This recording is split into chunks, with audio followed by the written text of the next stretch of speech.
began soon after they moved in. At first, nothing seemed out of the ordinary, just a simple home, affordable and spacious, exactly what a parent with a young child would want. But then Liam, only 4 years old, began to talk about the man with no eyes. One morning over breakfast, he pushed his cereal around, looking up with quiet insistence. "Mommy, he was in my room again," he said, his voice small but firm. She told him it must have been a dream, reassuring herself more than him. But he was resolute, describing a figure lurking in the corner, watching him. "Even without eyes," Liam whispered, "he sees everything." Every day, Liam had new stories about the man. The parent told themselves it was just the stress of moving, that children's imagination sometimes took wild turns. The price of the house had been unexpectedly low, but in a hot market they'd assumed it was just a lucky find. But then one morning, Liam's words sent an icy chill down their spine. "He told me his name," Liam murmured, clutching his dinosaur. "He says he's called Michael.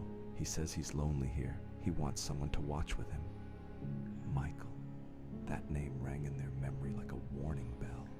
The previous owner had been named Michael, though it was just a name on paperwork, glanced over and nearly forgotten. They vaguely recalled the realtor mentioning Michael had moved out suddenly, leaving most of his belongings behind. But now, hearing the name from Liam's lips, something felt profoundly wrong. From that moment, Liam's nights became relentless disturbances, his sleep shattered by an unseen presence. Every time he woke, he said that Michael was getting closer, first to the foot of the bed, then by his pillow. And always he mentioned the watching game, a game where Michael demanded that he never blink, never look away. One night, they stood outside Liam's door, listening. At 3 a.m., a whisper slipped through the silence. "Please, please don't come closer. I don't want to play the watching game anymore." They couldn't stand it any longer. They burst into the room, flipping on the light. Liam was huddled against the headboard, his wide, terrified eyes fixed on the shadowed corner near his toy chest. "He's still there," he whimpered, clutching their nightgown. "He doesn't like the light, but he's still there. He says if I keep watching with him, I'll see everything too." That morning, they made a call to the realtor, saying they couldn't stay another night. The realtor's calm, almost resigned tone left them with a haunting feeling, as if she had somehow anticipated their call.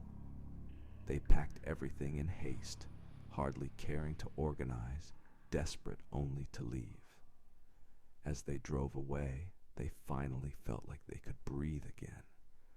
But then Liam's small voice floated from the back seat. "Mommy, Michael says he's sad you're leaving. He liked it better when he wasn't alone. He needs someone to watch with." After a few restless nights in their new place, they couldn't resist researching the house's history. What they found was far worse than anything imagined. A news article revealed Michael Andrews, the previous owner, had been found in the crawl space just 6 months prior, after neighbors reported a smell. It was deemed a suicide, but strange details stood out. Michael had been a night security guard and had left a bizarre log mentioning learning to see everything and watching without eyes. They found him surrounded by photographs of sleeping people, all watching. His note mentioned true sight and a need to share it with others.